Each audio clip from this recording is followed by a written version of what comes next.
Hello.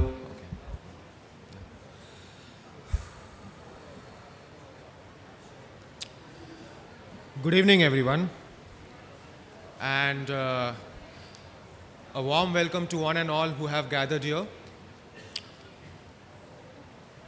I must say it was a very great segue from a previous session to current session because today we are gathered here on the fourth Capacity Building Hub event on the occasion of Oceans and Land Day with the topic of Delocalizing Climate Science Policy. Today's event is organized by International Union of Conservation of Nature, the Paris Committee on Climate Building, and Michigan Technological University. The moderators of today's event are Catherine. Hello, my name is Catherine Huerta Sanchez. I'm a first-year master's student at Michigan Technical University studying environmental and energy policy. Followed by Zach. Hello, my name is Zachary Huff Solomon. I'm a master's student of environmental and energy policy at Michigan Tech as well. And myself, Aritra Chakrabarti, a PhD student in the Environment Energy Policy program, and all three of us represent the Michigan Tech University here.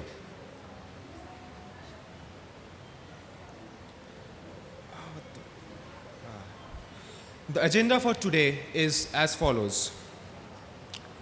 After a brief introduction of our speakers, we'll open the session with a short film that shows how indigenous communities in Guatemala have harvested traditional knowledge in agriculture. The main session will witness our speakers narrate their experiences across diverse geographies that covers themes such as energy transition, use of past infrastructures for future renewable energy sources, afforestation programs by women in the Democratic Republic of Congo, so on and so forth. After each session, we'll have space for 1 to 2 questions, followed by which we'll open the floor to an engagement session with the audience. During this engagement session, we'll expect the audience to interact and contribute to the session today by sharing their own narratives that contributes to delocalizing climate policy. But before we go any further, I'd request Catherine to introduce our esteemed panel. Thank you, Aritra. Our panelists include Nima Namadamu, Juliana Gereksu, accompanied by her translator, Dr. Grace Souza, Dr. Sanjay Vashist, and Dr. Roman Sidorsov. I will now request that each panelist share a brief description of what they plan to share today, starting with Dr. Roman Sidorsov. Thank you very much for the introductions, and thank you very much for including me on this fantastic panel. I will speak very briefly about a technological solution that is aimed at curbing climate change. It's a pumped underground storage hydro, and what local and indigenous knowledge, the role that the local and indigenous knowledge played in our research, and the importance of that knowledge for the development of that technology. Thank you, Dr. Sidorsov.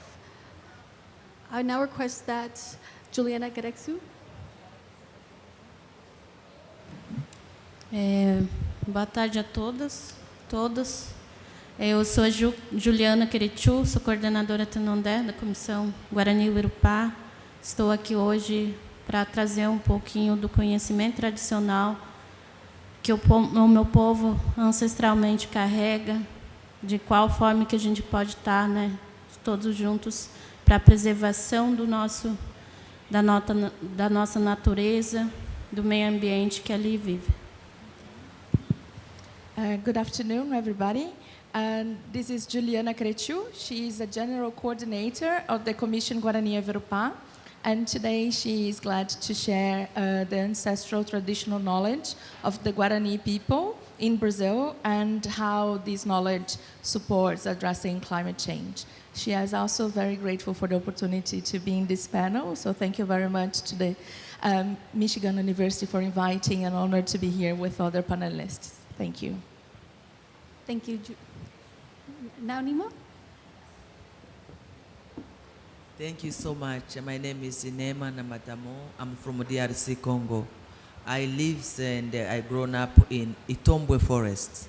This is where we are going to talk about Itombwe Forest and also wisdom and the knowledge about indigenous people and the community, local community with women. That is where we are going to talk about how everyone must stop to climbing the Itombwe Forest. We are here to do our job. We are here to fight for to see the community, local community with indigenous women or indigenous men or around the village. What we are going to do is how to talk about the knowledge, how to keep community and humanity together. Thank you so much. And we are going to have my talk. We can pass it through a video first.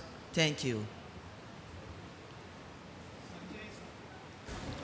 Our fourth speaker, Sanjay, is not here yet, but we thank all the three of us who are here with us today.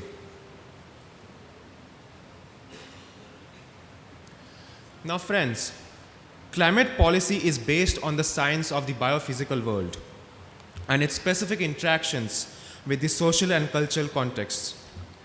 Now, in physical science, a localized atom is an electron that is associated with a specific atom, whereas a delocalized atom is one that is not associated with any single atom or any covalent bond.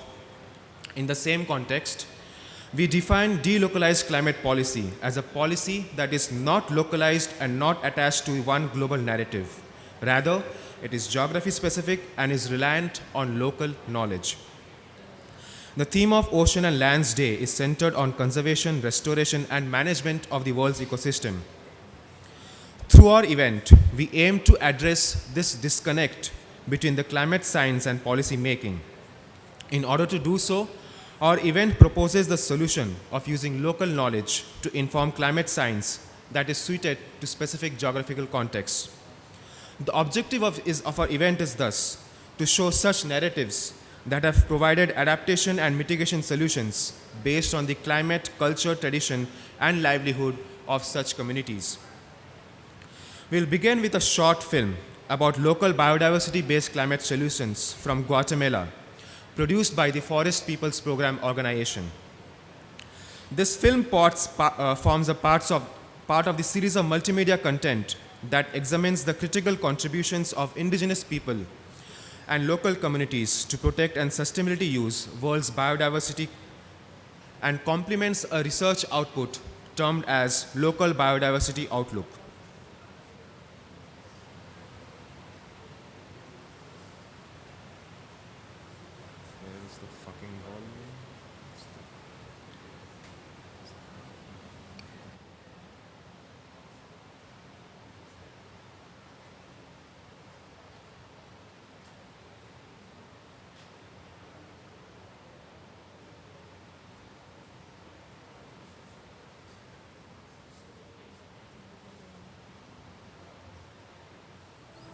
Hay un tipo de pájaro que aquí les decimos chorchas. Hace un nido largo en forma de red.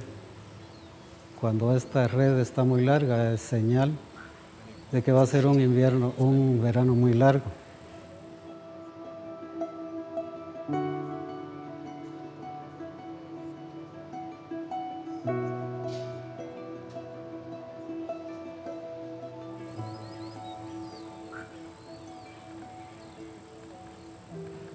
Cuando las raíces de la milpa se ven afuera, nos están indicando de que va a haber mucho aire.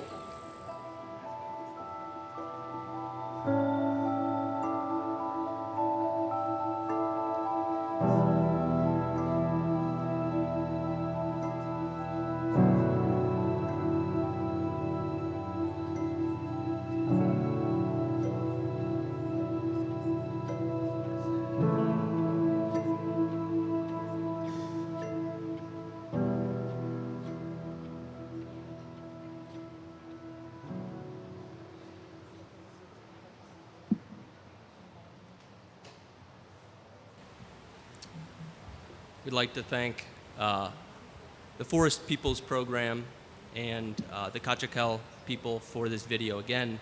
But before we go any further, I want to bring to the forefront some of the work being done where we, the moderators, are coming from in the Upper Peninsula of Michigan. And I'm going to invite Dr. Sidortsov to speak in further detail about how pumped underground storage hydro, the PUSH project, fits into local adaptation and implementation. So, Dr. Sidortsov, please. Thank you very much, Zach. My name is Roman Sidortsov, and I actually represent 2 universities. I have the pleasure of representing 2 universities. It's Michigan Technological University, where I serve as an associate professor of energy policy, and also the University of Sussex Business School, where I serve as the senior fellow for energy justice and transitions. Next slide, please.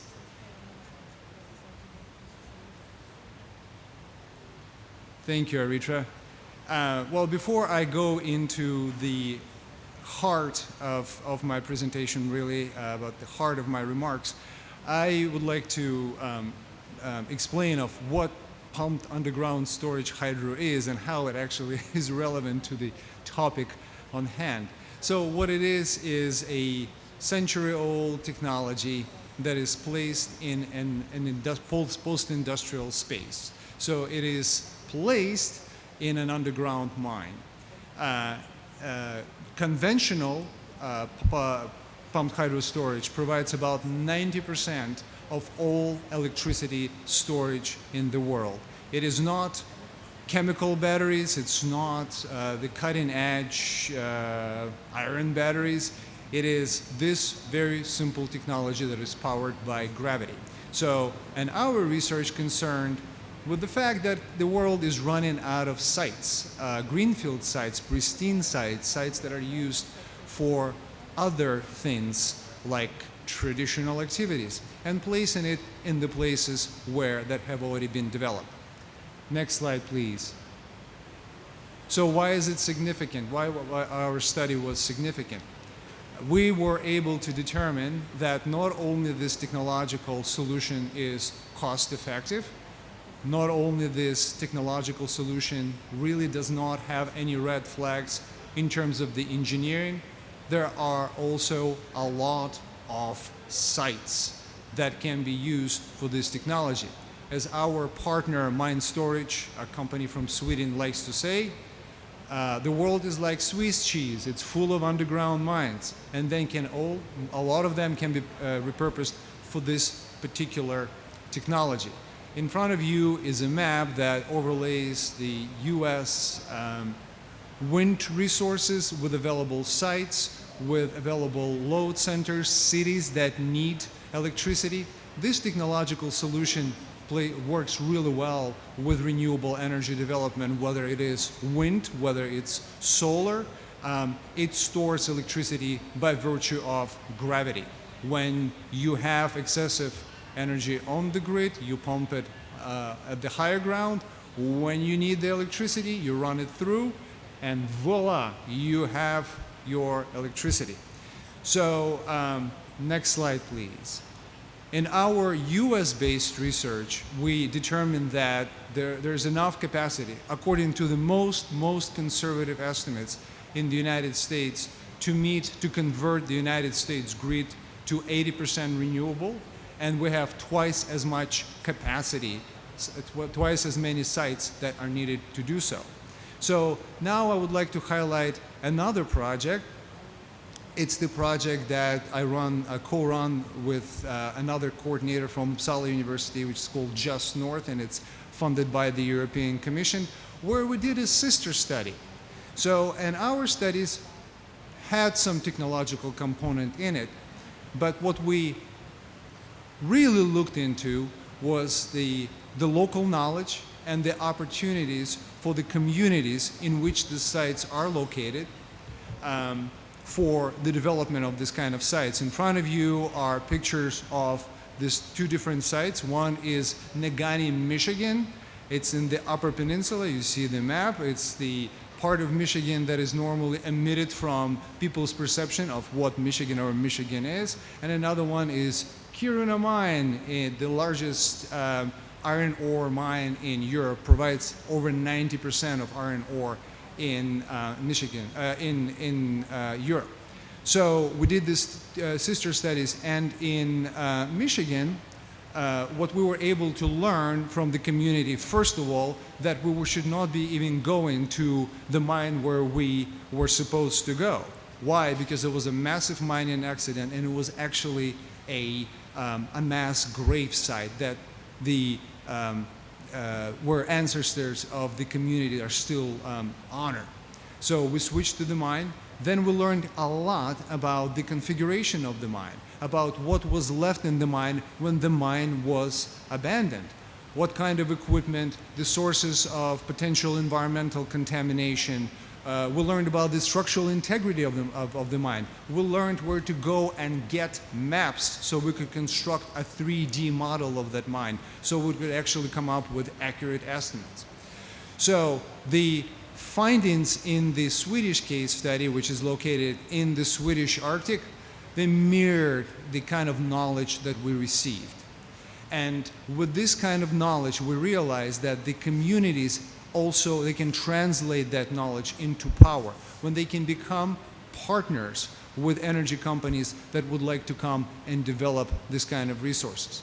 So, and one important part of the Swedish case study was the fact that we saw very, very vividly that a mine site is not where a facility would begin and end. Any kind of energy facility is tied to other energy facilities that generate. This is a storage facility. It is tied to a generation facility. And there is a wave in Northern Europe and the European Arctic of renewable energy generation. Unfortunately, these are the kind of projects that are not cited always with local and indigenous knowledge in mind. They are cited at the lands that are currently used for reindeer herding, which is a traditional activity that has been around for millennia in this area. And renewable energy actually can come into conflict with this kind of traditional activities.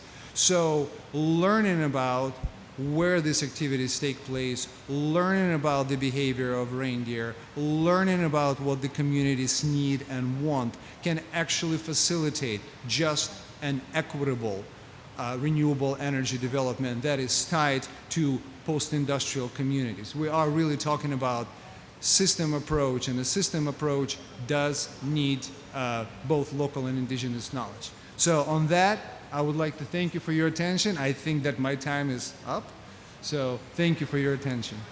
Thank you, Roman. I really appreciate that. We have time for one quick question. If anyone would like to come to the mic and give a brief remark or question, we will have another section of the presentation where there will be questions. So if anyone has an immediate question, they can take the mic. If not, we will move to our second speaker.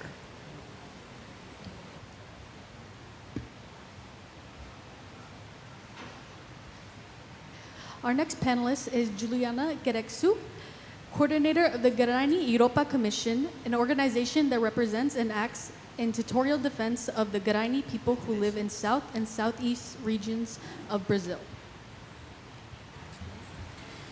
As pegadas dos meus ancestrais me conduziram até aqui. Sou filha e sou semente da Mata Atlântica, que forma o Urupá, nossa terra sagrada. Eu vou trazer pouquinho aqui para vocês. Oh, I'm sorry. I just stopped Kerechu so I can translate. So she said that the footsteps of her family and her ancestors brought who she is to this place. And she is a seed of the Kerechu, and she will explain a little bit more how to be a seed and how it works from the Guarani perspective. trazer um pouquinho aqui para vocês, né, dessa visão mais ampla que a gente tem, né, trazer a minha mãe aí na foto, bem feliz, plantando a mandioca no meio dos pés, já verdinhos do milho, Ravati-eté, o milho verdadeiro, que tem um significado muito importante, muito sagrado para nosso povo. Cretu will start by bringing her family to this presentation, and the woman that you see on the photo is her mother. Her mother, she has her foot very close to the grass, where you see the small green spots, and she's planting the Ravati-eté, which is the Guarani corn, which is the sacred Guarani corn. Do quanto é necessário a gente poder buscar essas sabedorias ancestrais, esse conhecimento tradicionais dos povos, trazendo aqui do meu povo, da importância da gente permanecer, de estar, né, cuidando do nosso território através desses plantios tradicionais das sementes sagradas. And she highlights how it is necessary, especially considering the panel on Indigenous traditional knowledge, how it is important to bring the ancestral knowledge of the Guarani people, of the indigenous peoples of the territory, to plant and think about conservation through the original sacred seeds of the Guarani people. Do quanto é necessário o mundo inteiro saber observar e ver que esses mecanismos de aprendizado que a gente lida com a terra todos os dias, de saber olhar o tempo, de saber quando que é o plantio, quando que a gente tem que deixar a terra descansar. Então, tudo isso gira ao redor dessa sabedoria espiritual vindo diretamente ligado do plantio com a casa de reza, que é lá que a gente faz os Nhamongaraí, que é uma cerimônia sagrada. And she highlights that it's important that we open our eyes to the cosmology way of engaging with nature, and how important it is to learn to look forward, and to look to time and over time as well, to the ancestral period, because it is through these ancestral connections that you know when it is time to plant, when it is time to wait for the land to recover, and when it is time to collect.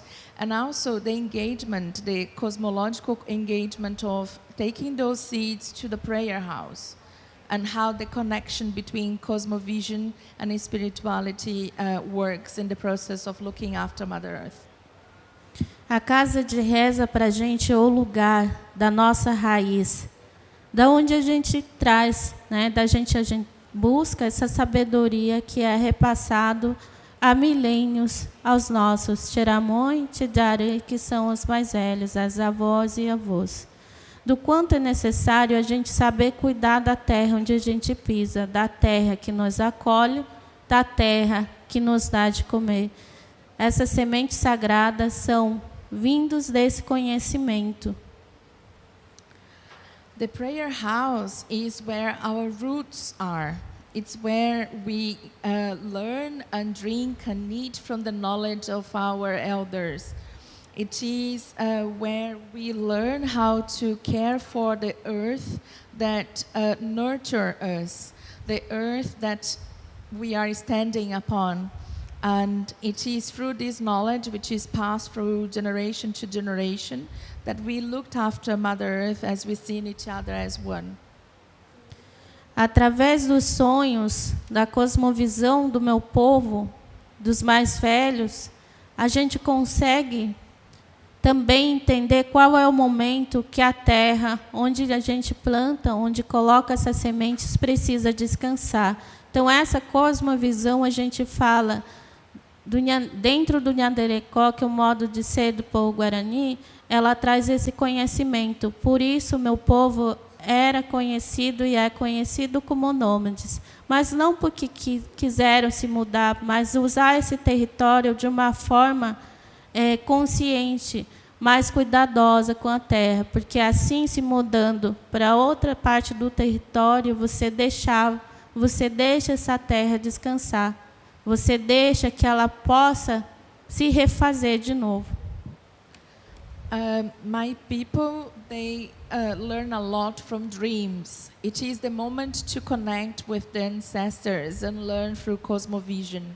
It is through the journey of our ancestors that we learn the way that the Guarani people live, the Nandereco, the way of living. The Guarani people, they are known to be nomades, but that is because it's a way of looking after nature and continue seedling, respecting the time for nature to rejuvenate. Enquanto a gente tem essa busca dessa ligação com as nossas sementes sagradas e a nossa casa de reza, que está dentro desses territórios conhecidos como a Mata Atlântica, a nossa Uirupá, a gente busca sempre o fortalecimento cultural, espiritual e esse enraizamento diário de todos nós, pois somos árvores que precisam crescer sua raiz para baixo. E só conhecendo essas tecnologias tradicionais trazidos pelos mais velhos, a gente consegue manter e preservar a nossa Mata Atlântica ao redor, ao nosso lugar onde a gente vive. For the Guarani people, as society, we are trees. It is important that you are connecting yourself as your roots, as your foot within the earth that is beneath you. It is through the ancestral knowledge of the Guarani people, of her people and her elders, that they understand the traditional technologies to look after the Atlantic forest where they are from. As mulheres guardiãs dessas sementes, elas carregam a sabedoria ancestral que os meus avós, a minha avó principalmente, carregou. Como essas sementes que contam a nossa história. Por isso é tão necessário o mundo saber olhar e saber perceber do quanto preservar e escutar esse grito de chamado da nossa Mãe Terra também está preservando a vida, do modo de vida dessas mulheres que somos as guardiãs das sementes, que somos as sementes da Mata Atlântica. The women, they are the seed carriers. Each woman, each one of you, each one of the Guaranis, they carry a seed of life. And it's important that humanity in general pay attention to those seeds, pay attention to the women who are carrying those seeds. And we as a society should pay attention to the fact that Mother Earth is calling upon us. It's calling upon us to pay attention and look after nature as we are nature. Quando a gente escuta, quando a gente sente, de fato, a gente está mantendo essa ligação ancestral. Então, assim, fortalecendo essas bases estruturais, que são essas guardiãs das sementes, que são essas guardiãs da terra, que são o útero, que mantém tudo à sua volta vivos. Então, vamos fortalecer de qual forma? Mas sim, o mundo tem que ver, enxergar um jeito dessa valorização dessas sabedorias ancestrais, dessas tecnologias tradicionais que o meu povo e os outros povos têm a ensinar para o mundo, para a gente estarmos juntos, vivos. When we connect ourselves with nature, when we are, having our foot on the floor and foot feeling nature pulsing beneath us, it is a moment that we can connect with our ancestors. And as women, we are the uterus of those seeds. And it is through this traditional knowledge that we can engage with the preservation of nature and be inspired by the nature. Só escutando, a gente consegue mudar o futuro, pois a gente não tem mais tempo. Nós estamos aqui discutindo, falando de algo que a gente poderia já ter mudado há muito tempo, mas que a partir desse momento a gente possa escutar de fato essas vozes que vêm das matas, essas vozes que vêm das águas, essas vozes que vêm da terra, que possamos aprender a conviver um com o outro e saber valorizar essas tecnologias tradicionais que vão nos salvar. It is only when we are listening that we are going to change our future. It is only when we are listening to the voices that are coming from the forest, the voices that are coming from the water, the voices that are coming from the sky, that we are going to be able to change our future and change our future thinking for better climate and better nature. Repassar uma sabedoria que a minha avó me disse, através do pai dela e da mãe dela. Ela sempre falou do quanto é necessário a gente buscar cuidar da terra onde pisamos, pois ali a gente vai colocar essa semente para a nossa mãe terra germinar. Ela sempre falava do quanto é importante a gente cuidar, saber dar tempo para que o tempo possa curar essa terra. Ela sempre falava, vamos cuidar daquilo que é nosso, que é de todos nós. Então, assim, quando a gente liga, né, a casa de reza e as nossas sementes sagradas que estão ali diretamente ligadas, espiritualmente, a gente traz muito para esse sentido, que a gente está aqui por um motivo, que é para cuidar daquilo que é divino. Então, assim, compartilhar a fala dela, que ela me disse uma vez, enquanto houver território para a gente plantar essa semente sagrada, que é o Avatieté, enquanto a Avati estiver de pé, o povo Guarani estará vivo. She shared with you something that she learned from her father, who learned from his mother, which is about how to look after the seeds. We need to give time, so time can look after the earth. And it is earth as in our home, our Mother Earth. And it is only if we look after what is divine, what is sacred, that we are going to be able to look after ourselves. And it is through the prayer house that the Guarani people have a connection with this cosmology. And they say that while there is land and there is territory, and if there is territory demarcated for the indigenous peoples to continue their culture, they will be able to plant the Vetiete, the sacred seed of corn. And while there is a sacred seed of corn somewhere, there will be a Guarani people looking after Mother Earth. Thank you. Agudevete, which means thank you in Guarani. Thank you for that presentation, Juliana, and for that wonderful translation, Dr. Souza. We will now open the floor for any questions from the audience. Would you like to come up to the mic, sir?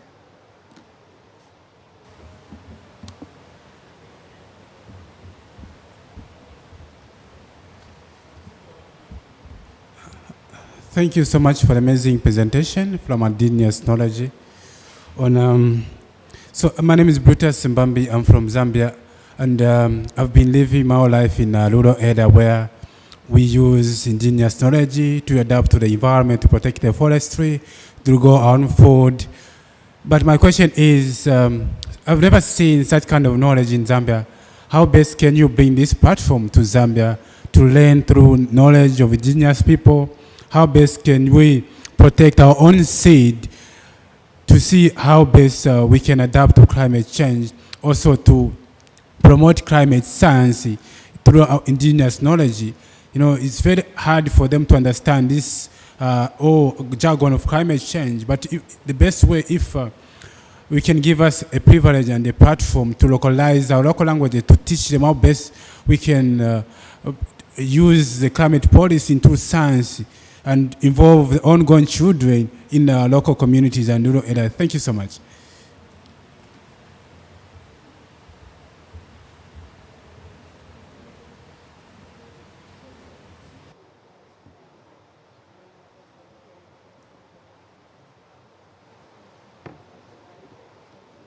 Thank you for that. For the sake of time, we're going to move on to Nima Namadua, and then we'll return to the question towards the end. Thank you so much for giving me this time. My name is Nema Namadamu. I'm a founder of Hero Women Rising, mean Mama Shuja in the DRC, and also a coordinator of Weekend International. Let's have a video, and we are talking to change after video. Thank you. No volume. Volume.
kandi nije uzubibagarira iri ni ishyamba ryanje 75% of the trees are going to rewilding the forest. Some of them now are 20 feet tall, and we're quickly seeing the forest.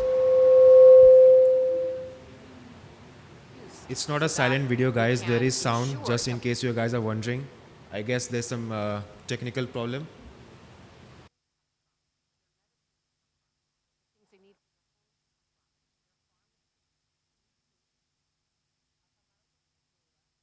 icyo bimarira ni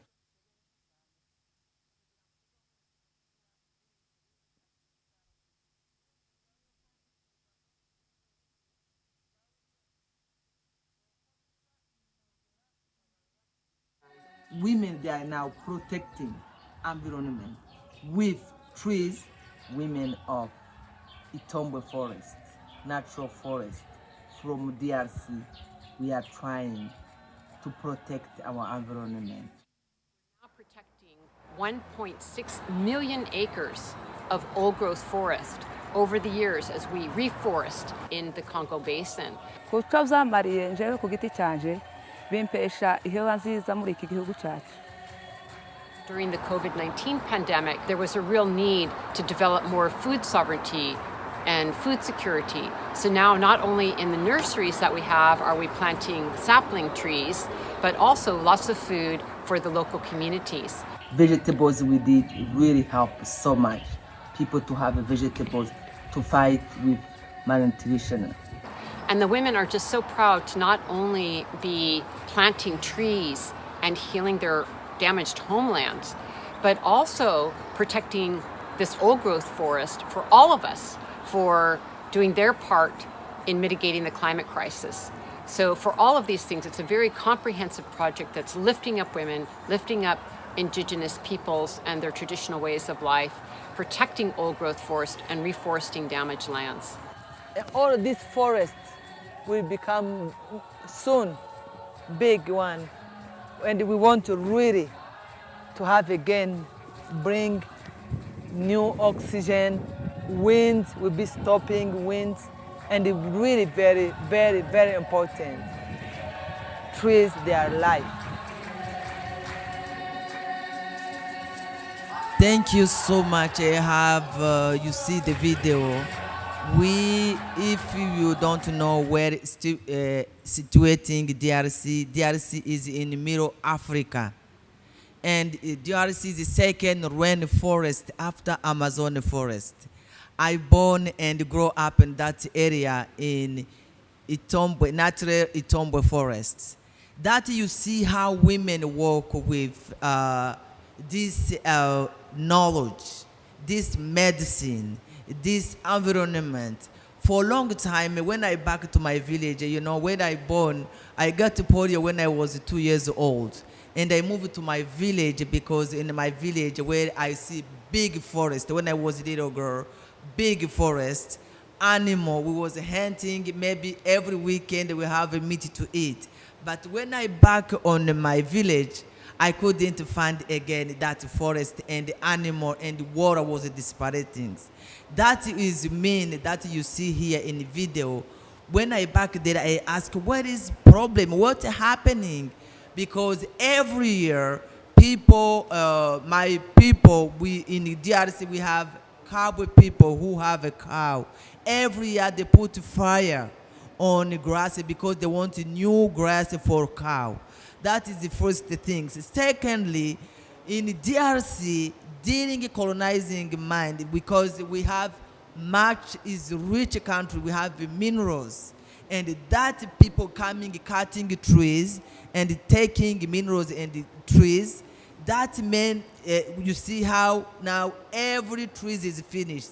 And women for cooking, because in Itombwe forest, where we live, without trees, no life. Because we cook with wood, and women goes so far to really to have wood to cook with.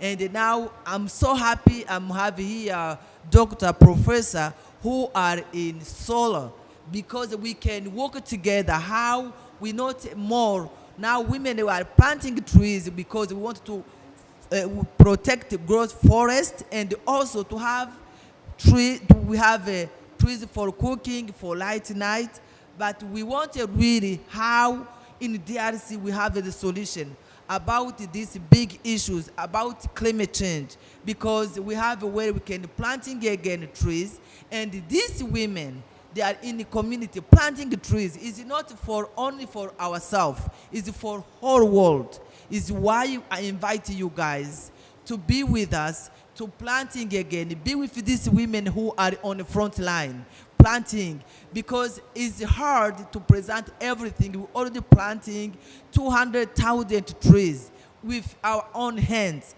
With organic, we get with Weekend, our sponsoring, we have a seed, we do everything organically. And that is where we want to protect forest, what is meaning, and also to give back. For example, water, because its origin, we can't have greening water. And you see in this timing, because climate change, many diseases in the villages. Because in the whole plateau, in Itombwe forest, long time ago we didn't have many diseases like diarrhea, cholera, but right now we have those diseases. It's why I want to share with you this really beautiful methodology how to again giving a solution for our global issues about climate change, to planting again trees. I invite you to all, if you have some question, I think we have a little time, we can exchange with you guys. Thank you so much for giving me this time, and really I'm so happy to be here with you.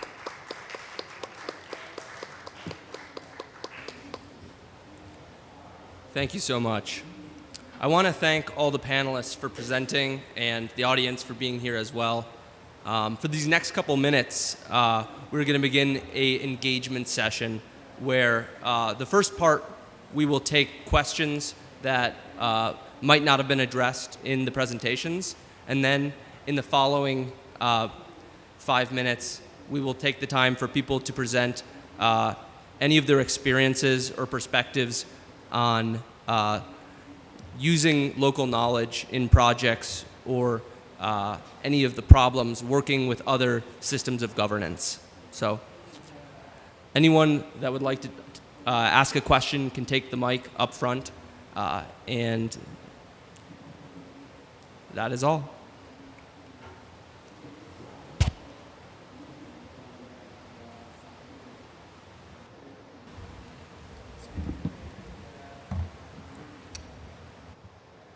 Hello. Thank you very much. I'm Mr. Josué Aruna from DRC. I'm very happy to assist my sister Nema here. I'm the president of Environmental Civil Society in Congo. As Nema told you about the challenge facing Itombwe Nature Reserve now, is that one is the most of one is the mining. And with mining company, we did a big advocacy with them. Last 2 years ago, we met a Canadian company, Bandro, who would like to do industrial mining inside protected area. And this is the time that we are dealing advocacy with the Congo government and the private sector coming all over the world to do miner in our country. We told to them that you can do miner outside protected area, but not inside protected area. The question is that we would like to know how could you engage more with civil society action to save the Congo Basin forest. People are dealing with that kind of advocacy in front of people who have miner, who have power of man, but civil society do not get money. Money is coming still somewhere without going on the ground directly to civil society. Is that question we need, because we are here is African COP. We don't need to talk after COP. We need to act now. How do you think to engage directly with civil society actors in our country? Thank you very much. Thank you very much for your compelling remarks. We had an earlier question directed to Juliana. I'm not sure if they have anything they'd like to share about that, or we can move forward.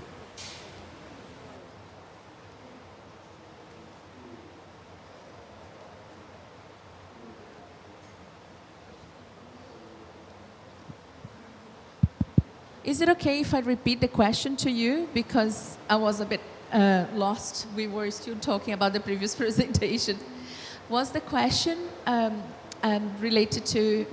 Yes, is it okay if I repeat the question to you and you confirm if it is okay? Yeah, if you wish. Thank you.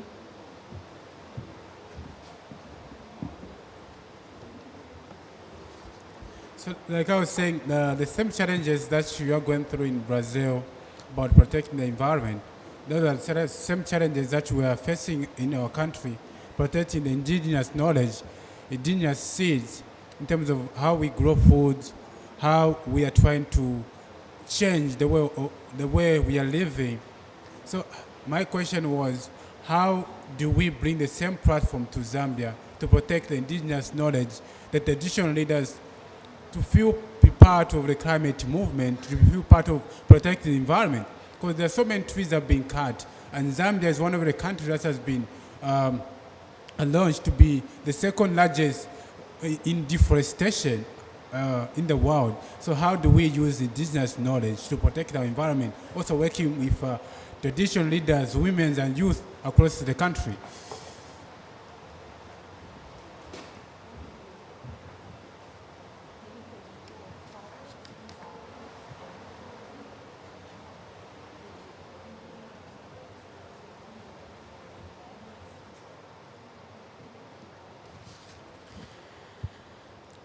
As principais, né, muito importante é que toda a população, né, dentro dessas leis ambientais, dessas leis específicas direcionadas, né, para a proteção do território, possa não só olhar como a natureza em si, mas sim proteção dessa natureza e os povos que ali habitam. Isso é muito importante, porque dali também, se toda a comunidade que está ali, que está nesse território, não só povos indígenas, possa estar junto, trabalhando na construção mesmo de como recuperar essas áreas degradadas, de como que eles podem estar preservando juntos enquanto não houver esse diálogo e entendimento de que a sabedoria e os saberes ancestrais dessas tecnologias tradicionais são a saída para a crise que vivemos hoje. É muito importante que sejam feitas essas políticas de preservação do meio ambiente, dos territórios, né, incluindo esses povos tradicionais que ali vivem, e assim ter esse diálogo de troca, de fortalecimento também desses povos, desses conhecimentos. Thank you so much for your question. Juliana is saying that there are two ways. One of them is that very often when we hear about environmental conservation, the creation of conservation and creation of protected areas and territories, it is very few times that local people's knowledge is being considered. In a Brazilian case, and we know in other colleagues here as well, local knowledge is completely ignored, but the existence of traditional people, indigenous peoples in the territories are also ignored. And when we are talking about different types of energy and renewable energy, we have to take into consideration the ancestral knowledge of the people who inhabited that region. And she's saying that without taking the local people into consideration, whatever activity is being done, it has been a little bit of a waste of time, because we are seeing a diminishing of forests in the planet, exactly because it's trying to redo what the indigenous peoples already know how it should be done. And it is important to work together with the forest peoples and the indigenous peoples for the health of Mother Earth, for the health of the planet. And it's important as well from places like COP that we go home with effective policies that are not in the political sphere, but they are implemented on the ground. And those policies are taking into consideration the people and the knowledge that they have, the ancestral knowledge, rather than either top-down environmental conservation or top-down electricity production or top-down carbon credit projects without taking into consideration the people who live there. She has something else to add, sorry. Usando exemplos que hoje já funcionam, como os trabalhos, né, que traz essa força da preservação e do mantimento, que é reflorestando, buscando essas sementes que hoje ali nessa mata, nesse lugar que foi destruído, não existe mais. Então, assim, fortalecendo e ajudando, né, esse movimento das mulheres que são as sementes, das mulheres que são as guardiãs. E também engajar o engajamento que os jovens trazem hoje dessa visão mais ampla que hoje, né, eles têm dessa importância de troca de sabedorias, né? E isso é muito importante para que todos os povos possam se fortalecer, porque com os povos originários, com os povos tradicionais, que estão a cura dessa terra, que estão o conhecimento de fato para salvar o nosso mundo. And then she brought examples of how this should be happening. She's saying that indigenous peoples, as colleagues showed here, have the capacity to reforestate and to replant and revigorate the territory. And going back to the woman's knowledge, to women's, the fact that they are the seeds, the carrier of the seeds, is very important to have an exchange between elders and the youth, and women as well, exchange between women from different villages, and that it is the youth who also has the knowledge, to spread information. And the engagement, the intergenerational engagement between elders and the youth is a very good way forward. And it is only respecting the knowledge of our ancestors that we can cure Mother Earth. Thank you.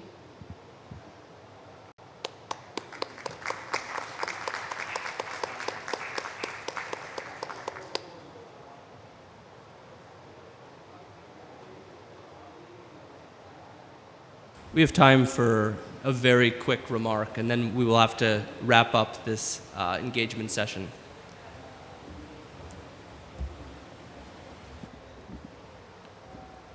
Hello, I'm Ruth Spencer from Antigua. So my perspective may be a bit different. I live by a value: to whom much is given, much is required. I come to COP, I'm here in capacity building hub, and my capacities are built. But I owe it to the people that I work with when I go back to implement. One of the things I do with the local groups is that I document their case studies. I go to their meetings, I go to their events, and I'm able to see how they do things very different. My island is suffering from drought. No water, no groundwater. The government is building desal plants all over the island. But in a particular community, the elders remembered many years ago, maybe in the 1890s, the British built 5 reservoirs on the island. And it seemed nobody remembered about them. But the drought was so bad that the nurse kept saying, she's just seen too much health and sanitation issues at the clinic. And one night we met under light, and the group said, we got to restore that reservoir. And without funds, people came together, began to clear, because it was covered over by a lot of trees. But we got that restored. The private sector in the area, when they passed and saw the change that was taking place, they contributed materials, to rebuild the stuff, because all the roofs were, rotten, the galvanized were rotten, and we got that going.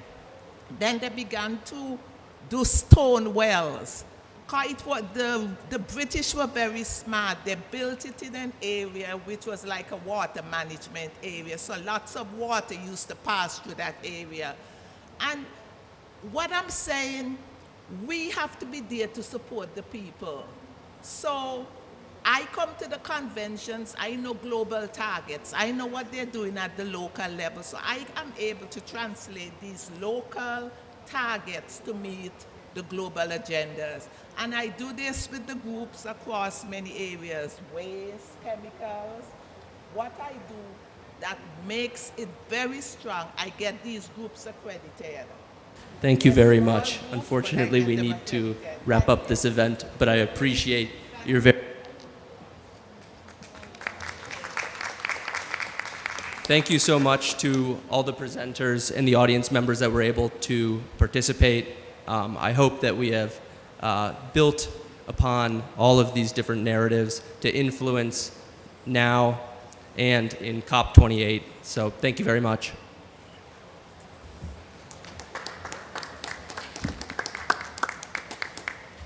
Thank you so much.